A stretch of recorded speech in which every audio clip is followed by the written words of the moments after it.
Okay, so in this video I'm going to take you through some basic maintenance steps that I always make sure I have in place for my WordPress sites. And I always know when there are updates that need to be made when I go to sign into my dashboard and I see a number with a little refresh sign here. This usually tells me that either my overall WordPress software needs to be updated, or one of the plugins that I have needs to be updated. So as you can see here, it's telling me that 3 of my plugins have updates, and I may want to update those.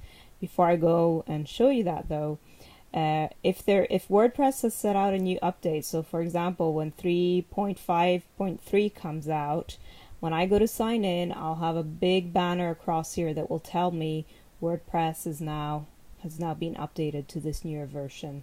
Do you want to download it?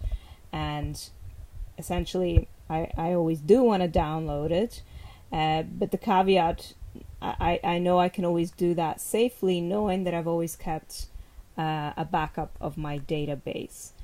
I will not go in and scare you about what things can go wrong. I will address things with regard to perhaps errors showing up when there are updates in another video, because for the most part you won't really come across errors.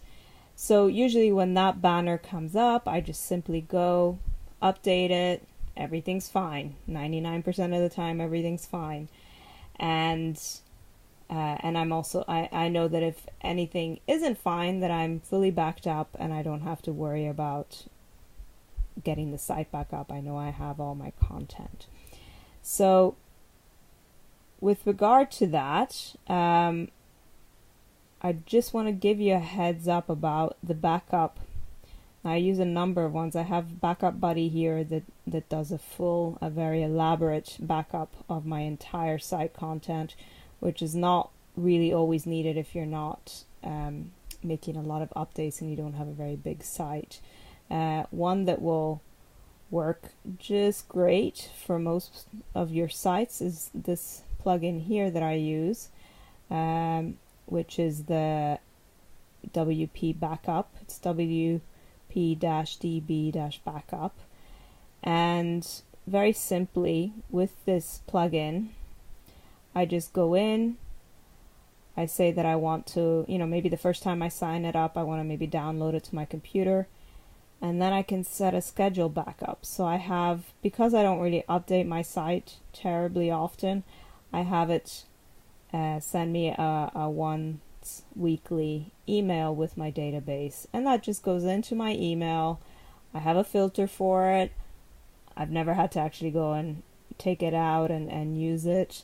But I know I have peace of mind that all the main elements in the database of my site is safe, and I can always reinstate it if there's ever an issue, or even if this is so important mostly to have if my site is ever hacked. So going into my plugins now, I'm going to see which of my plugins need to be updated.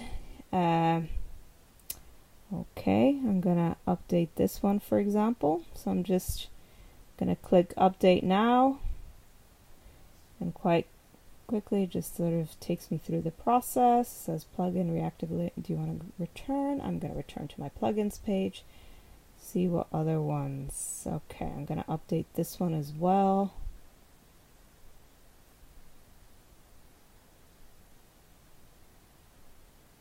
And I'm going to return. And so you see, that's basically the process. Okay, I'm going to update. Actually, this one is showing me it needs updating, but that's because I haven't fully installed this plugin yet. And I think, yeah, the maintenance plug, but I haven't got that one activated, so I'm not going to bother to update that particular plugin because it's only one that I use when I'm wanting to make big changes to my site and I want to put a maintenance page mode on it. So that should take me down to just one. Yep, I just have the one update there. So that's really it. I mean, it's a case of just making sure that all those things are updated and making sure that you always have a backup going to your email.